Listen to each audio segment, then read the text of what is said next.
China's two sessions, the most important political gathering of the year, is finally kicking off after more than 2 months' delay because of coronavirus.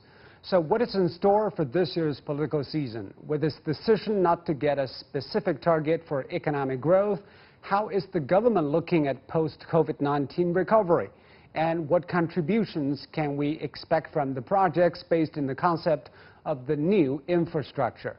To talk about these issues and more, I'm pleased to be joined by Professor Fu Chengyu from Cheung Kong Graduate School of Business, Professor Zhu Ning, Deputy Dean of the Shanghai Advanced Institute of Finance, Professor Ju Jiandong, Unit Group Chair Professor at the PBC School of Finance at Tsinghua University, and Steve Keen, crowd-founded Professor of Economics on Petrum. Let me start with you, Mr. Fu. Premier Li just this morning said the government has not set a specific target for economic growth this year because our country will face some factors that are difficult to predict in its development because of the uncertainty regarding COVID-19 and the global economic and trade environment. This is probably the first time that the Chinese government does not set an economic growth target. What is your take? Well, this is a very important signal to all the people in China that, you know, in the past years we focused a lot on the GDP, which is not the real the factor that we should focus on. And first, because the GDP does not reflect the quality of the economic growth development, and also do not reflect the people's living quality and standards, and do not reflect the social progress made with the economic growth. And secondly, that the GDP, when we set for this year, was based on the normal economic situation, did not consideration of the COVID-19 pandemic. So when this happened, and this is a big blow to Chinese economy and to all the world economy, and we should look the situation and stand on the current ground to make sure that we can do a better job than what we expected, not just the GDP. But on the other hand, in the first quarter of 2020, China's GDP decreased by 6.8%, and that worries a lot of people. Are you concerned? Well, and COVID-19 pandemic was the impact of COVID-19 pandemic on the economy was unprecedented, and I believe it was a severe impact on China's economy in the last 40 years since China reformed and opened up. However, it has not very much worried too much, let alone panic. First of all, as far as we are concerned, the impact of the pandemic on the economy is temporary and can be overcome as evidenced by the reassumption of the production started in April. We are quite confident that the recovery of the economy can be better than expected. Yeah, but people ask, how temporary will that be? Because companies come back to work, people go back to normal, but are we really close to actually being recovered from this pandemic as the rest of the world is still living it? I think that if you look at the results of just one month's recovery of the economy, we see there's, generally speaking, about 90% has been recovered. And however, the different industries might perform differently.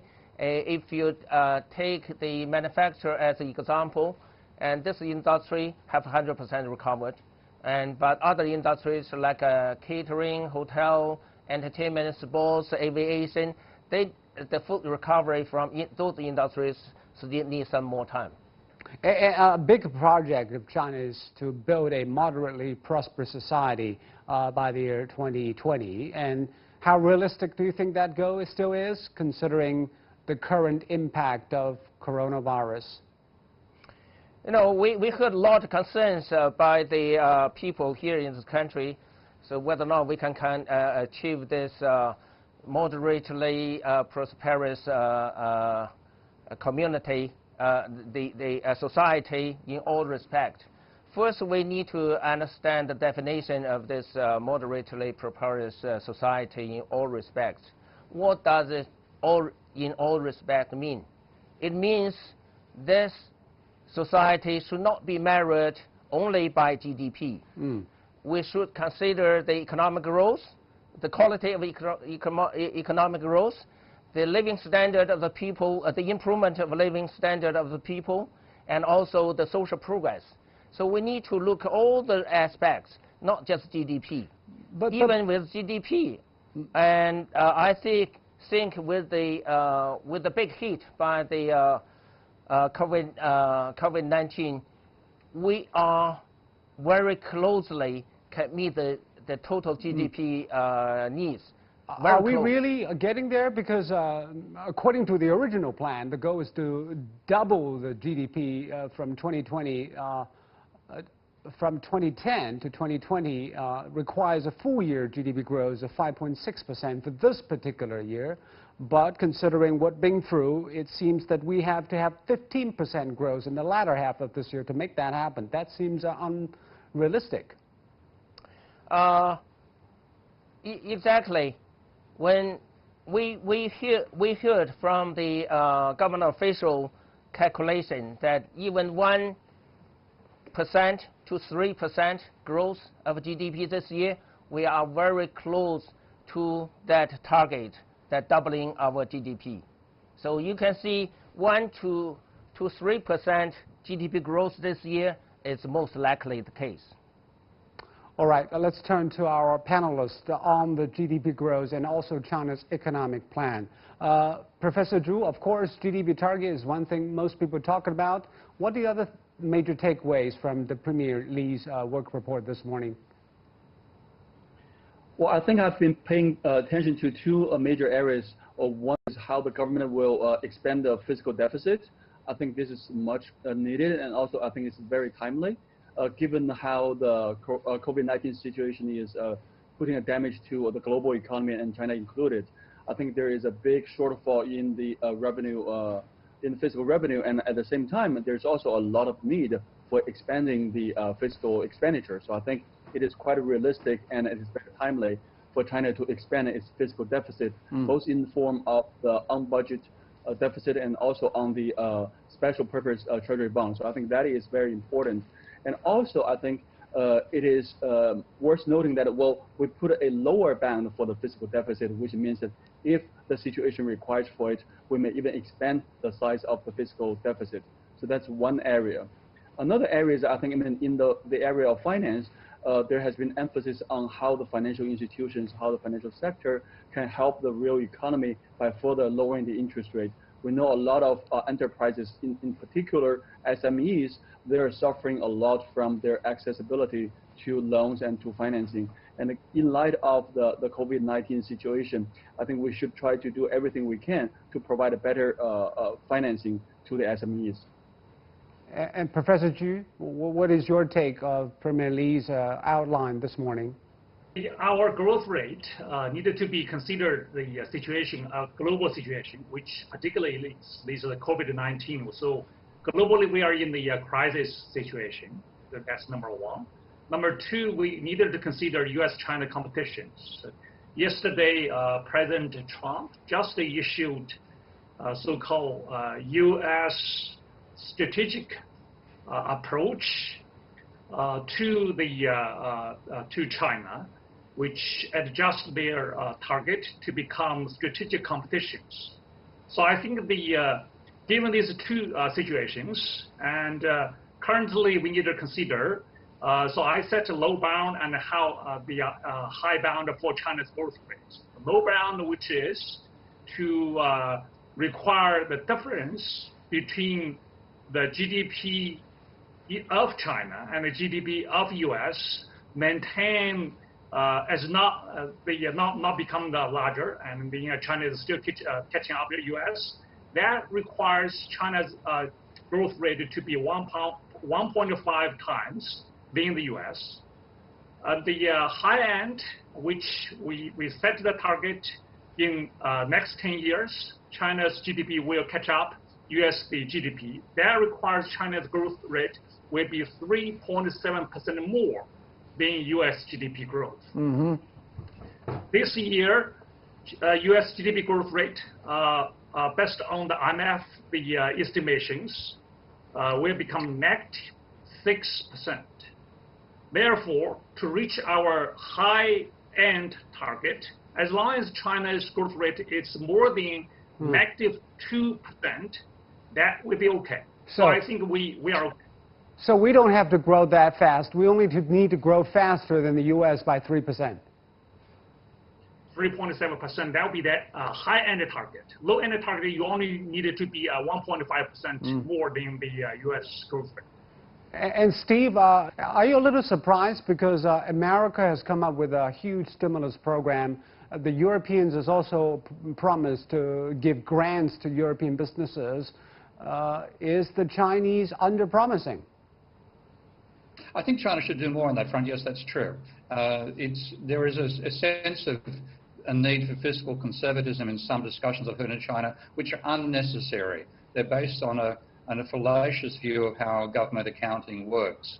I think the real constraint for a country is not its government finances. So long as it's a sovereign nation, it can produce as much of its own currency as it wants. It's really its trade situation. And of course, on that front, China's been running a trade surplus for quite some time. That insulates you from any real problems. So to my way of thinking, China could do more to provide the financial stimulus that's needed.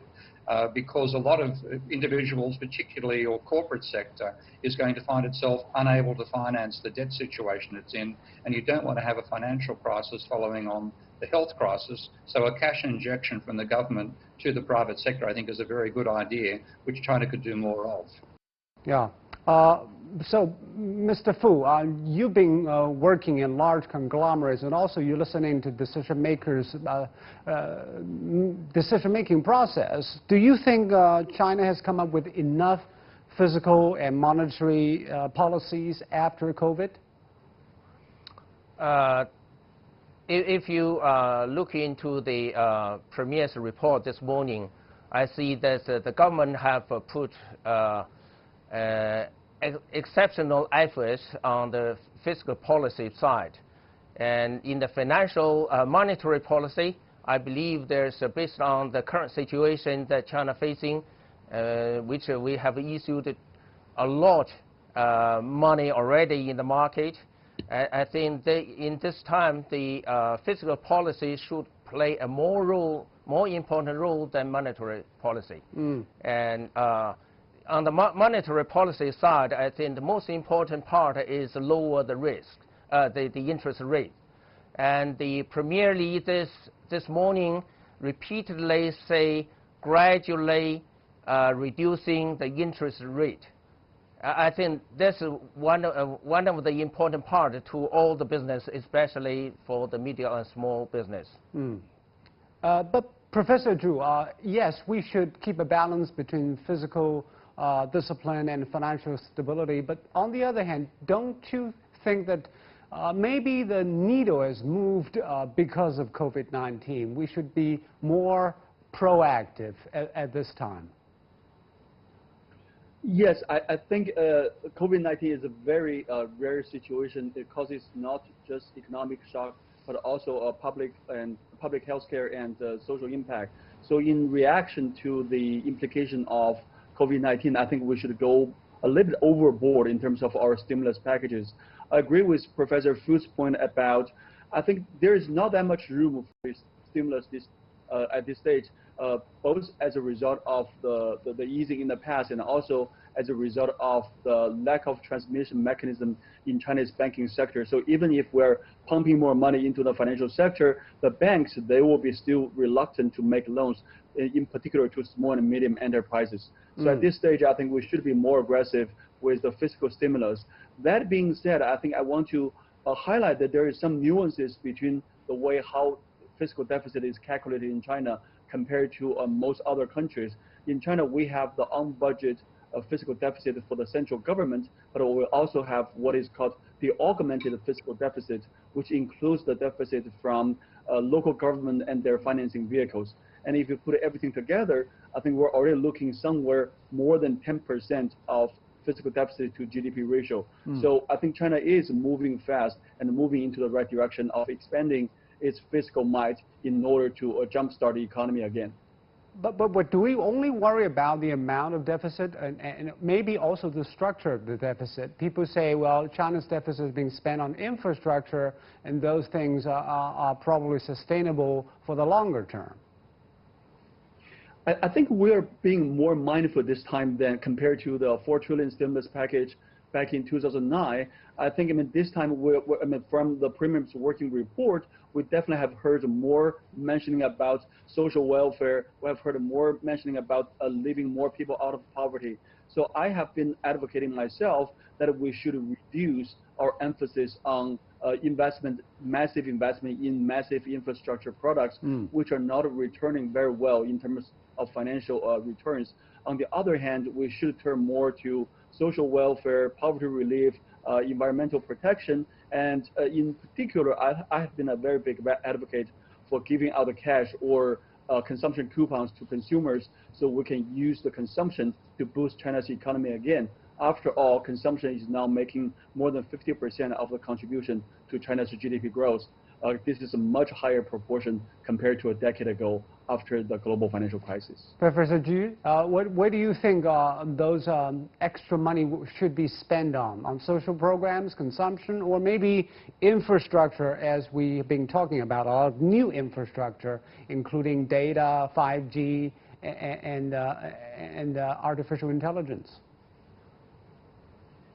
I think that we need to consider two different situations. So one is the international situation, one is the domestic situation.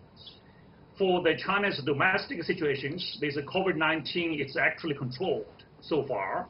And being so, we think, the data actually show in the second half of this year, China's domestic economy will be back to the normal. That's the first part.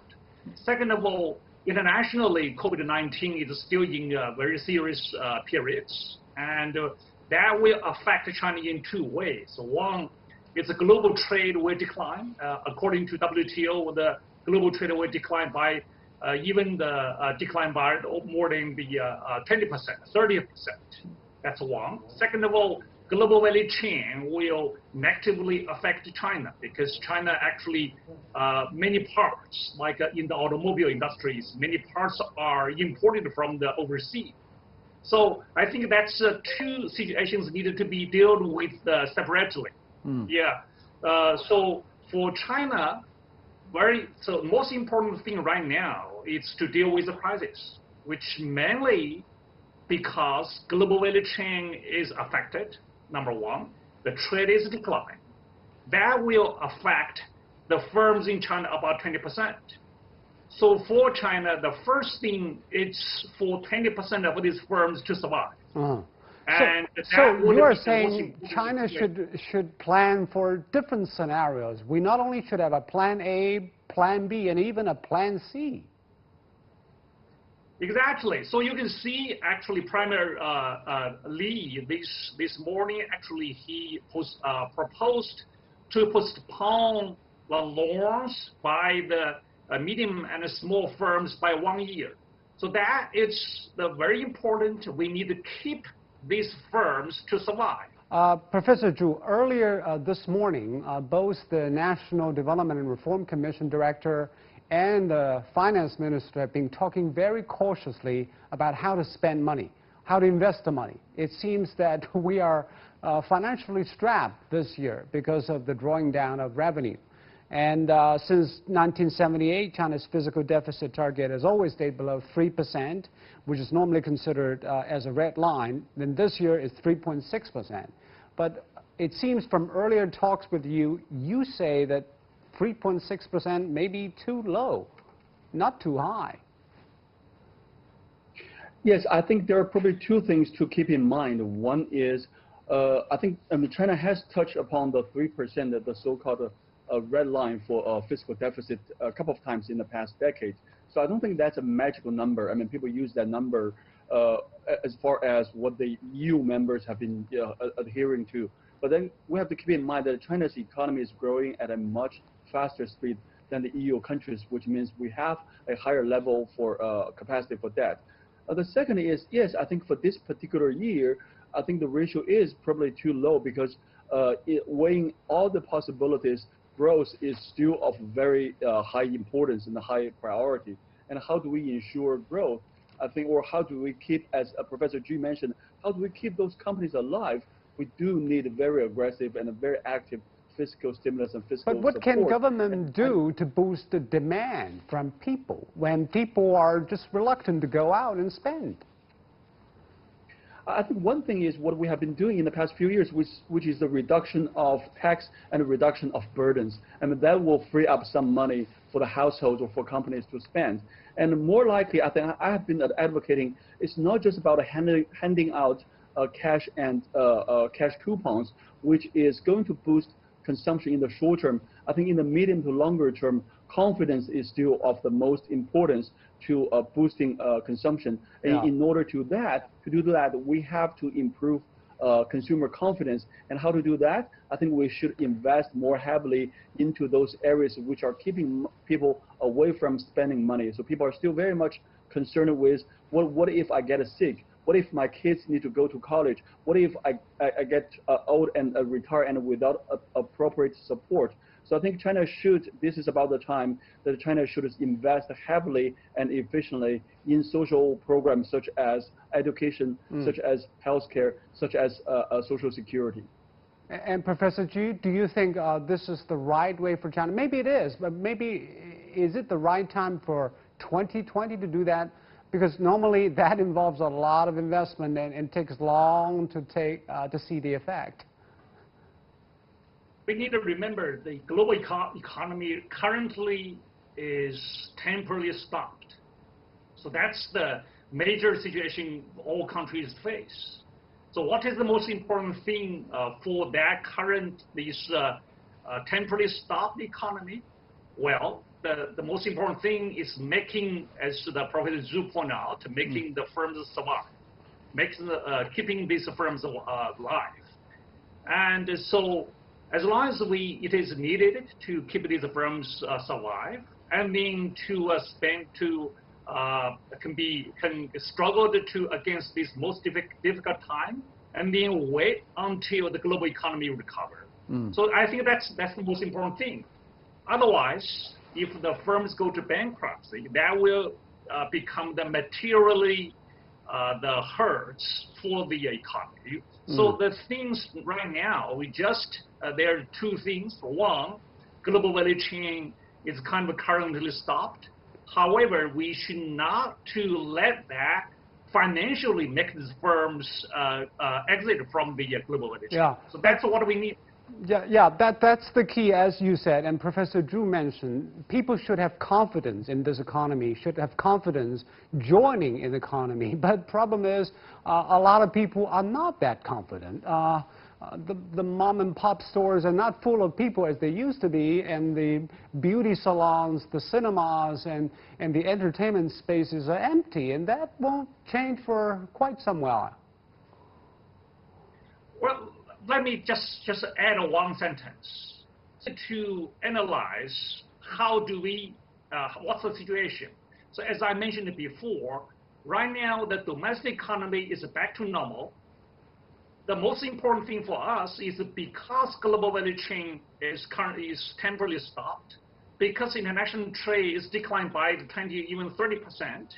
So the external shocks makes our firms have a hard time. So we need to send very clear signals. The government will do whatever things needed to make these firms survive for the second half of the year. That I think the fiscal policy needed to do more.